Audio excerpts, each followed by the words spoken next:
Ready to step into the world of luxury hotels? Welcome to Hotel Leaders, where we explore the world's most iconic hotels, brought to life by extraordinary hoteliers. It's time to check in. Today, I have a real treat as we visit one of the most legendary hotels in America, and perhaps the world, the Fairmont San Francisco. It's perched on Nob Hill with sweeping views of the bay and a history that is intertwined with the city itself. The Fairmont isn't just a hotel. It's a stage for history, a gathering place for world leaders, a cultural icon, and the birthplace of unforgettable stories. I was fortunate to stay at this hotel over the past year and speak with one of the senior leaders of Fairmont North America. I can't wait to share this episode with you.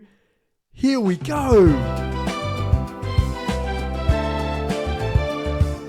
The Fairmont San Francisco is often called the White House of the West. Rising above the city on Nob Hill, it offers a commanding view of the Bay Area, Coit Tower, the Transamerica Pyramid, the Bay Bridge, and even Alcatraz Island.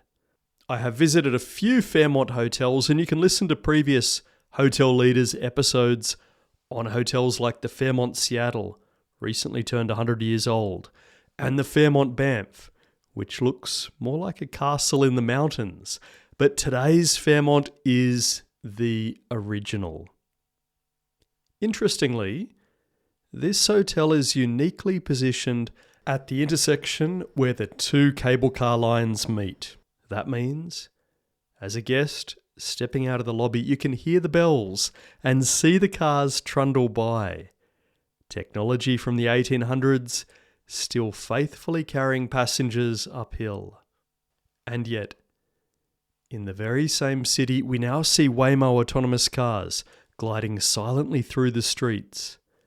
San Francisco is one of the first cities in the world where this is happening.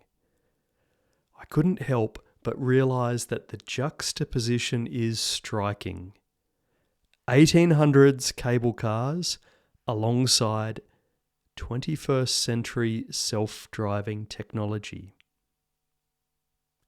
Whilst the cable cars take you back to San Francisco's gold mining days, the autonomous cars remind you that this is a futuristic city in the Bay Area, epitomizing the very best of Silicon Valley tech.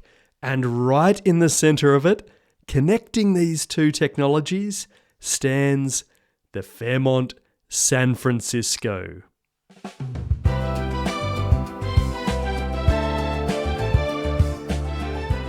While many luxury hotels of the early 20th century were created by businessmen or industrialists, the Fairmont San Francisco is unique. It was founded by two women, sisters, Teresa Fair Ulrichs and Virginia Fair Vanderbilt, daughters of James Fair, one of the Silver Kings who made his fortune in silver.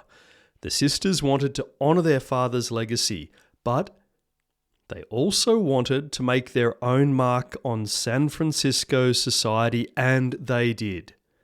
In an era when women rarely held such positions of influence, Teresa and Virginia pushed forward with their vision of a hotel that would outshine anything else on the West Coast. Their story reflects ambition, determination, and resilience, qualities that became central to the Fairmont's character. When in 1906, earthquake and fires devastated San Francisco, their nearly completed hotel was badly damaged. Many would have abandoned the project. Instead, the sisters hired Julia Morgan, California's first licensed female architect. Morgan led the reconstruction, ensuring the hotel would open just 1 year later in 1907. So this is a hotel that owes its existence and its resilience to pioneering women, two sisters who defied convention, and a trailblazing female architect who saved their dream. The Fairmont San Francisco has women at its foundation, literally and figuratively.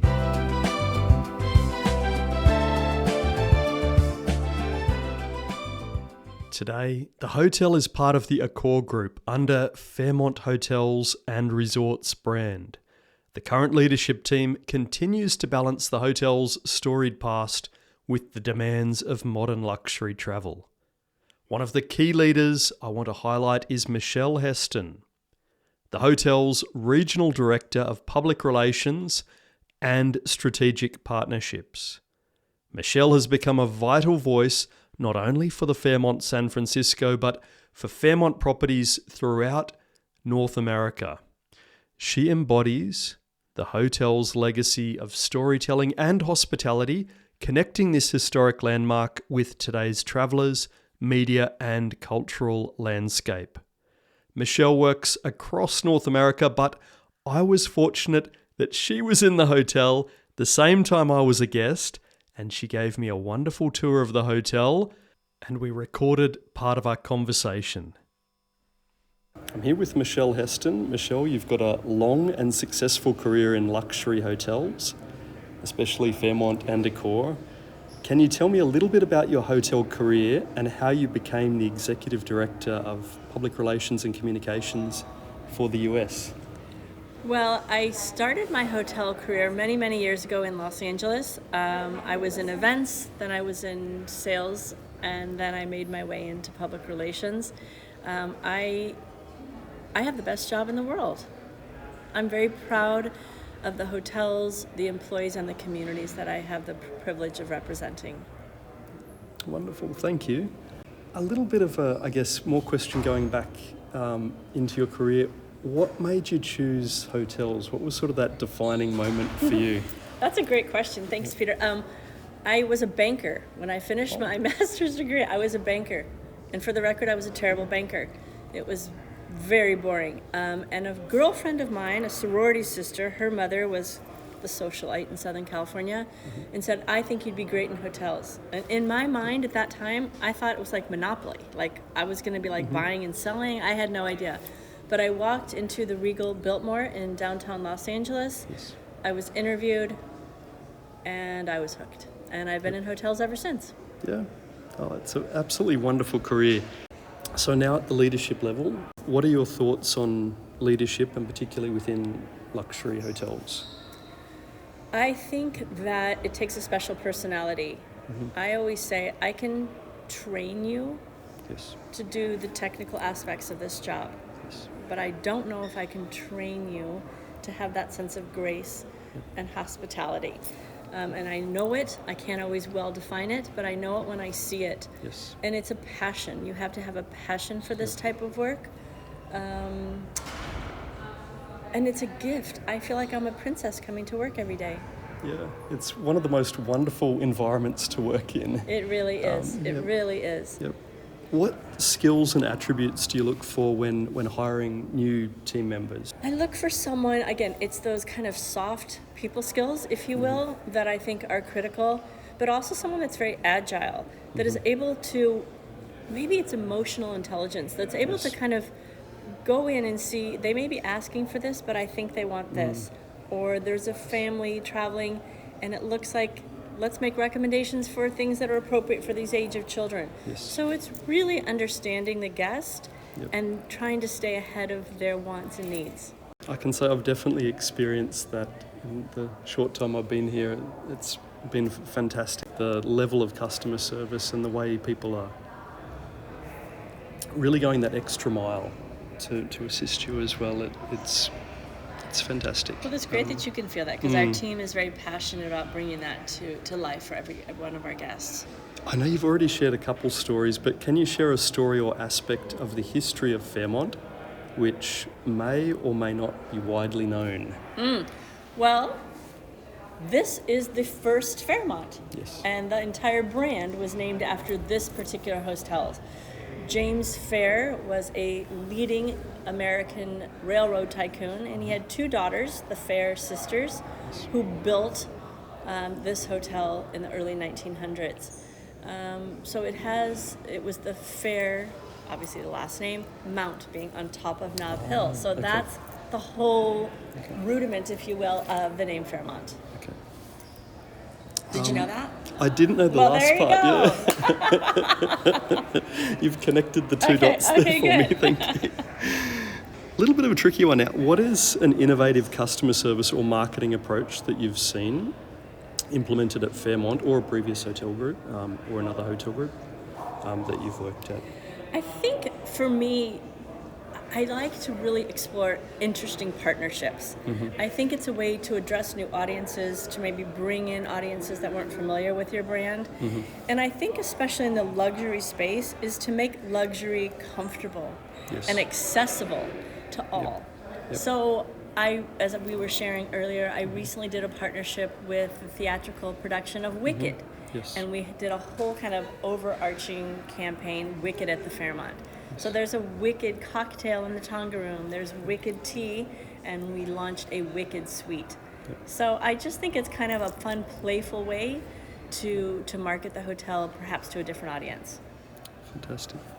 I've only got a couple more questions. If you could wave a magic wand and change anything within the Fairmont brand, what would you like to see improved? I wasn't ready for that one, Peter. That's a big one. That's a big one.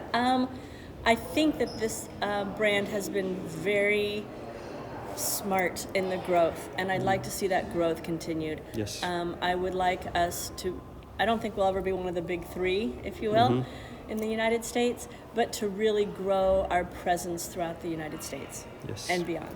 Yes. Yeah, I think there's huge opportunities there, like particularly worldwide. Yes. It's a wonderful But it's brand. hard to find icons. We have to find, it's the icons. This is that the we original. Need. Yeah, yes. exactly. And that actually leads us to the last question. Okay. So, is it another tough one? I don't think so. Okay. Well, maybe.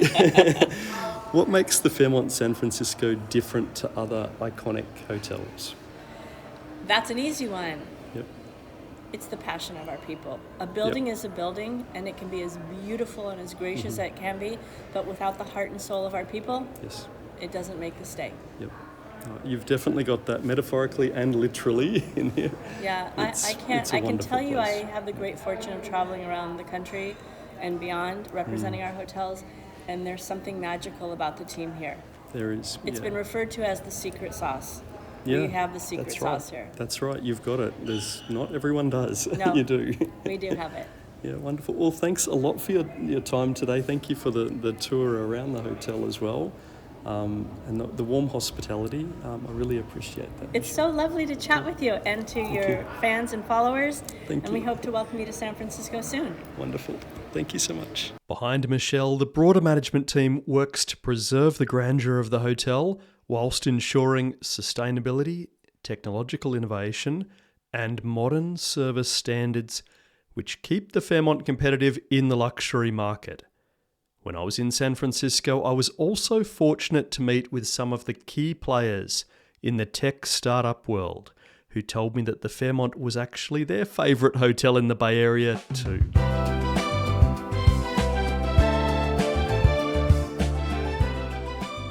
With more than 600 rooms and suites, the Fairmont San Francisco offers a scale that is rare in luxury hotels.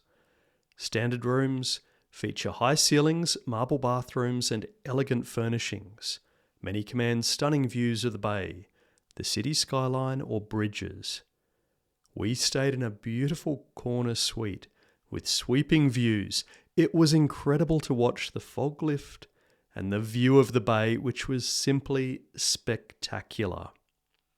The welcome fruit platter and attention from all the team members was second to none. The penthouse suite deserves special mention. At over 6,000 square feet, it has hosted presidents, royals, and celebrities.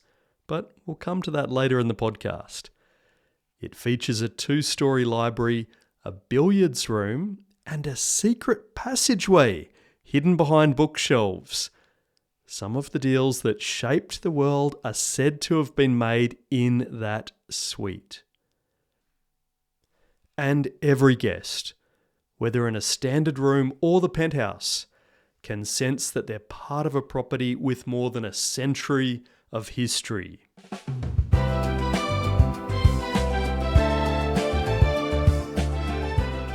One of the crown jewels of the Fairmont's dining is the Tonga Room and Hurricane Bar.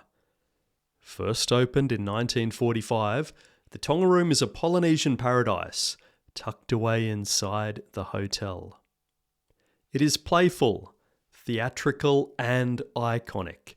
The space was originally the hotel's indoor swimming pool when it was transformed into a tiki bar.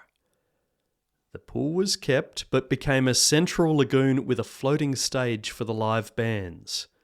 This floating stage is actually a boat that sails through the former swimming pool and out so that the guests can see it while they're seated around the swimming pool. The wonderful dining options.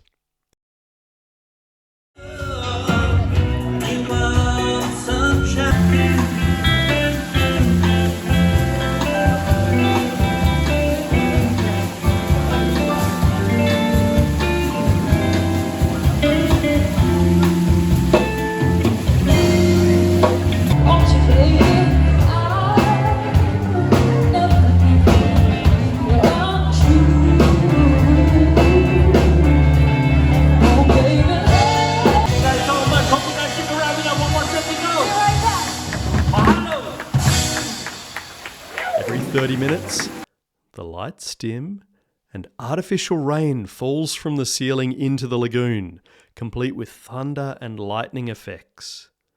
Locals and visitors alike crowd in to enjoy Mai Tais, pupu platters and dancing. It's kitsch, yes, but it's also one of the most beloved nightlife spots in San Francisco, and the atmosphere is very cool.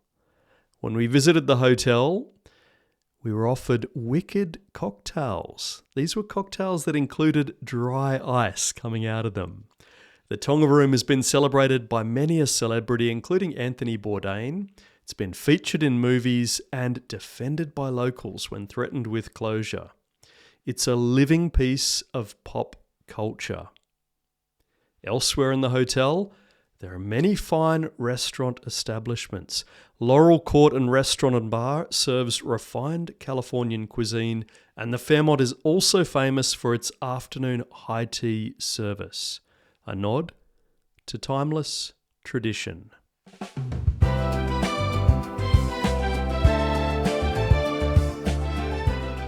Beyond the rooms and restaurants, the Fairmont San Francisco has exceptional facilities.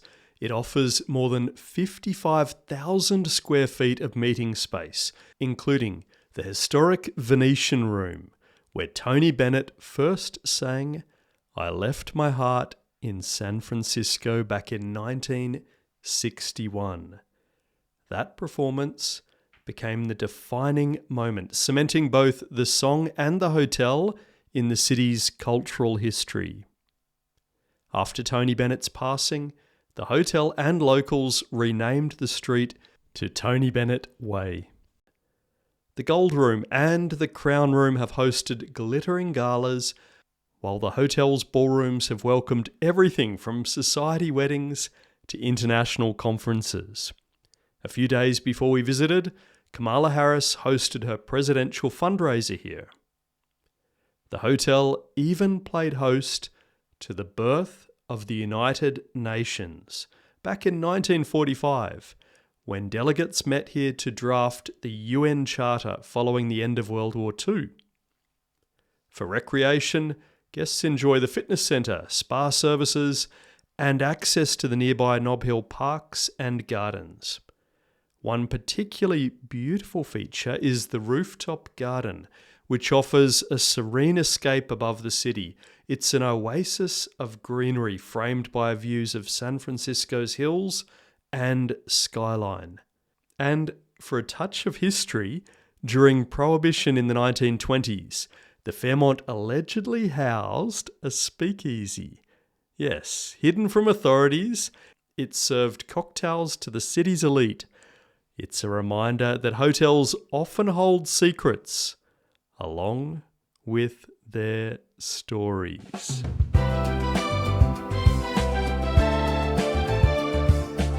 The Fairmont San Francisco has hosted an extraordinary roster of guests. Every US president since it opened has stayed here, with the possible exceptions of Richard Nixon and Donald Trump, although they may have stayed here unofficially. That's more than a century of presidential history contained within these walls. Royalty has also walked its halls, including Queen Elizabeth II. Hollywood legends such as Frank Sinatra, Nat King Cole, and Marilyn Monroe have all been guests. Tony Bennett's unforgettable performance tied the hotel to the very soul of San Francisco. You will see Tony Bennett's heart-shaped sculpture in the lobby and a statue of him out the front of the hotel. And let's not forget television. The hotel itself starred in the 1980s drama Hotel, bringing its grandeur into millions of living rooms around the world. A short story recorded on the walls of the hotel concerns two celebrities and a movie. Orson Welles decided to make a film named Citizen Kane, based on the real life of William Randolph Hearst. Shortly after the film premiered in 1941, the two met in an elevator at the Fairmont, and Orson Welles invited Hearst to join him for a cocktail. Hearst declined the invitation as he was offended by the way he was portrayed in the film. In fact, he tried to suppress the film using his media empire, but it went on to become one of the all-time greats.